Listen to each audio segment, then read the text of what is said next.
अपना राजा जी से, अपना सैया जी से, अपना करेजा जी से कहत तारी के राजा जी का हो ये धनी ए सैया जी का हो बोलो कहत तारी की नया नया गौना करा के रउआ ली आईने और इतना सुंदर ब्यूटी छोड़ के रउआ ड्यूटी करे जाता नहीं। बताई उनकर किस्मत नु खराब बा, कितना सुंदर ब्यूटी छोड़ता रहे। बाकी औरत के भाव का है ओ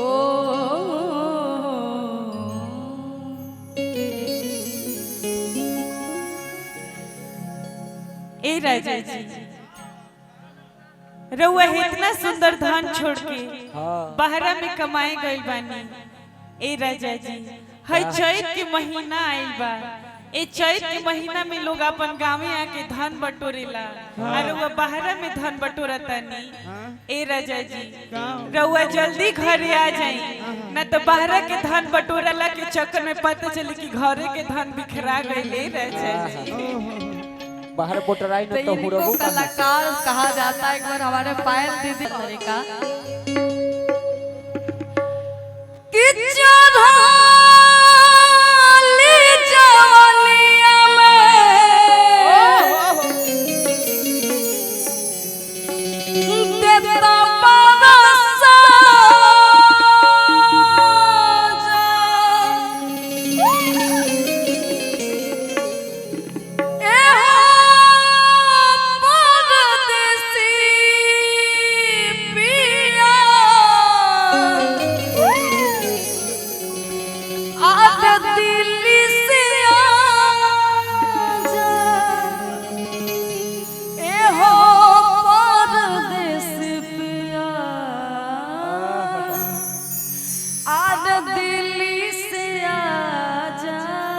आजा आजा कि जब सुत जानी हम पलो दर्द करे लगे हमारो वाला कि बड़ा मन कर रहती सो खूब से जिया पे करती पायल दीदी यही से बदनाम है। बाकी यहाँ देख लीजिए कितना आँख है, इतनों पर है ना ये लोग कल चिपका देंगे और लिख देंगे कि पायल जी को फिर आदित्य राज खिसकी। भाई हम सटको नहीं करते फिर भी आप लोग सता देते हैं। बाकी कि जब सुत जानी हम पला दर्द कर लगे हमारो वाला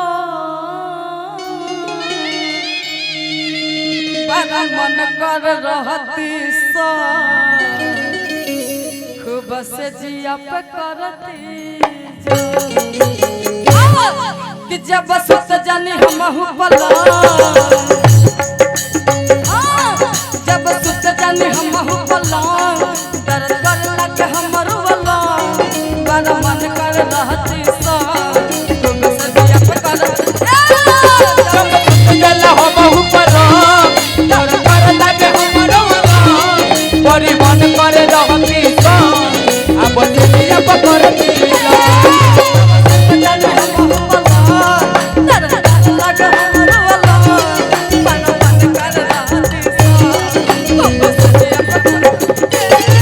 जब सुत जला हो बहु परा दर कर लगे हमरो परी मन करे रहती सा अब दिया पकड़ती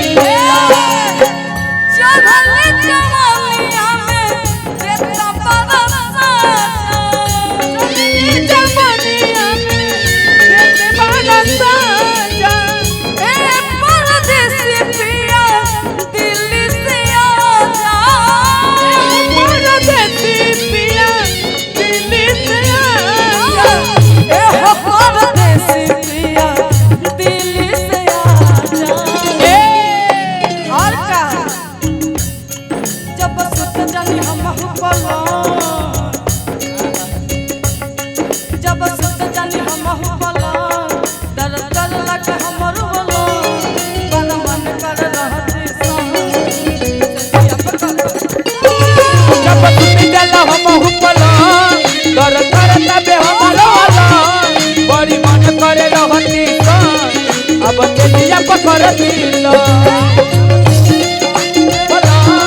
तर करता बे हमरो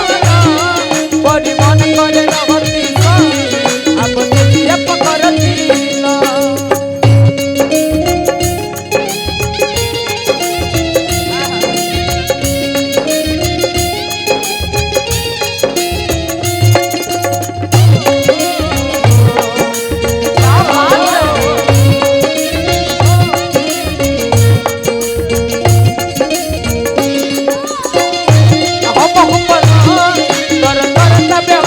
बड़ी मन करे रहती अब देखिए पकड़ दिलो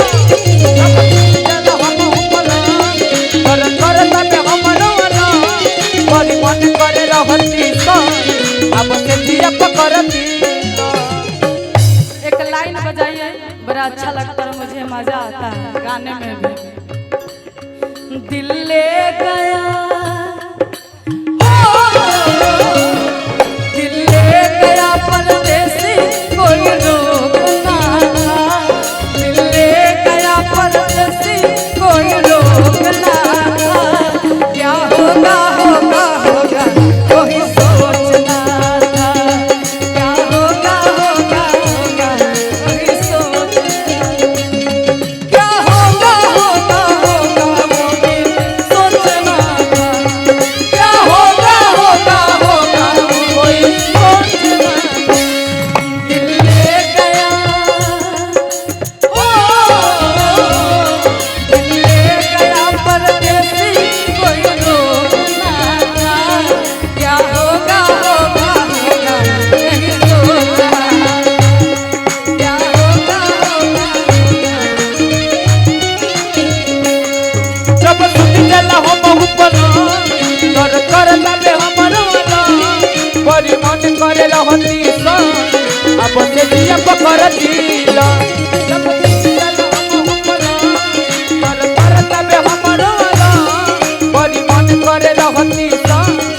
अब देखिए पकड़ दिलो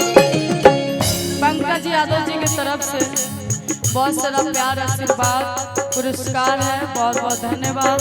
जय माता दी, हर हर महादेव। आपको बाकी औरत बड़ी सुंदर भाव में अपना राजा जी से बताओ तरी अपना सैया जी से और कहा तरीका ए राजा जी का हो ये थानी बोली पहले पहले राजा हाँ होगा अभी होगा हाँ? औरत के भाव हो बड़ी सुंदर बाकी बहुत तरीका पहले पहले राजा पहले मुर्गी हो जाए हां होके हम आप पहले मार दीजिए नहीं होके मुर्गी होके आपको ये देना पड़ेगा थैंक यू पहले आप हमारी हमको पता है आप बहुत खतरनाक मारते हैं ये तुलेल कर बोलल कर बाकी मैं तो इतना कुछ नहीं मारती हूँ जितना आप कर देंगे हमसे नहीं हो पाएगा आइए पहले पहले राजा जियो अबे तो जाए तो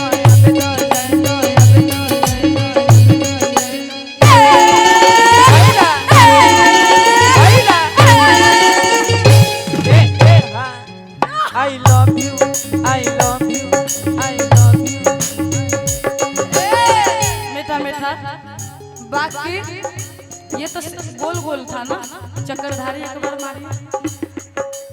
हाँ, एक बार आइए हाँ आप पगले पगले राजा जो अबे तो जाए ना अबे तो जाए ना अबे तो जाए ना अबे तो होइदा होइदा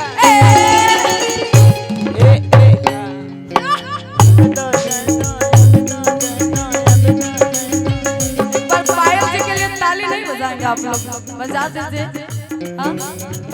इतनी अच्छी और मुझे नहीं लगता कि मॉडल में कोई इतना भयंकर मुर्गी मार पाए हाँ? बाकी बारी मेरा है। धुआं उआं बंद करी भैया, धुआं के बंद कर दी। और आइए पकड़ा रहो।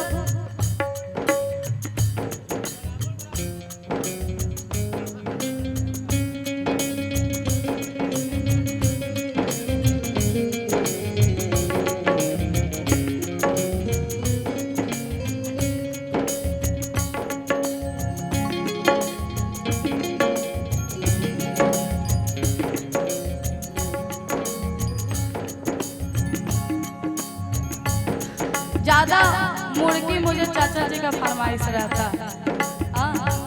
नागेंद्र चाचा जी का। जब भी बुलाएंगे, जब भी एक कार्यक्रम में भेटाएंगे तो कहेंगे एक बार मुर्गी मार दिया हम बोले बिल्कुल होगा। बाकी लाइट वाइट करके रखिए, हमारे कैमरा वाले भैया की फरमाइश है। बाकी मैं बड़ा सिंपल मारूंगी, अभी मैं मुर्गी मारने की स्थिति में हूँ नहीं, बाकी फिर भी हम मारेंगे। क्या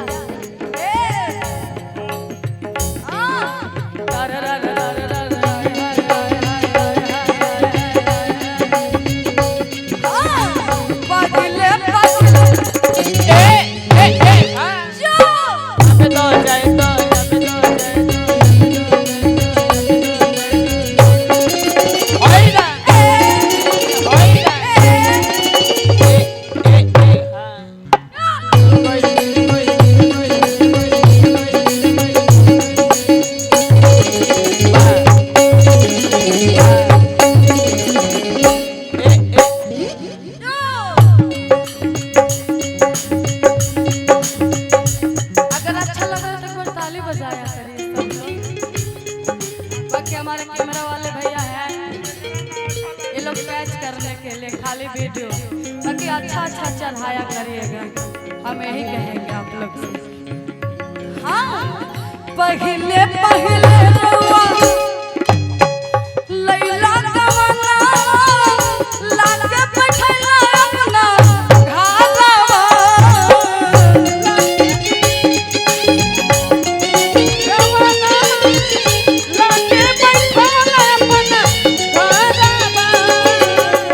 जाए परदेसी पिया निर्दयी हो गई ला।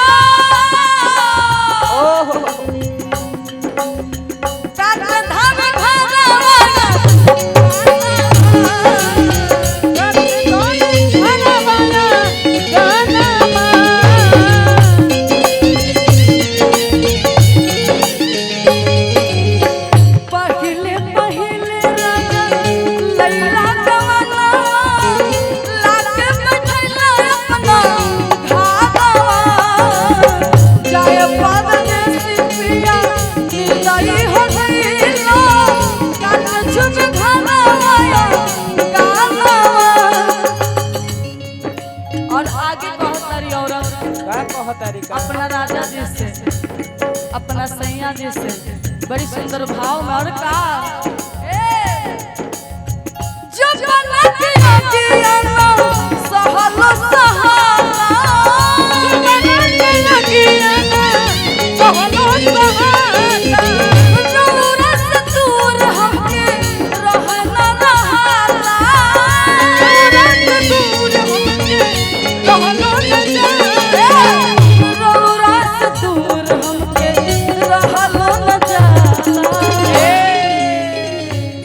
बड़ा लंबा हो रहा है, एक गाना और गाना है ऐसे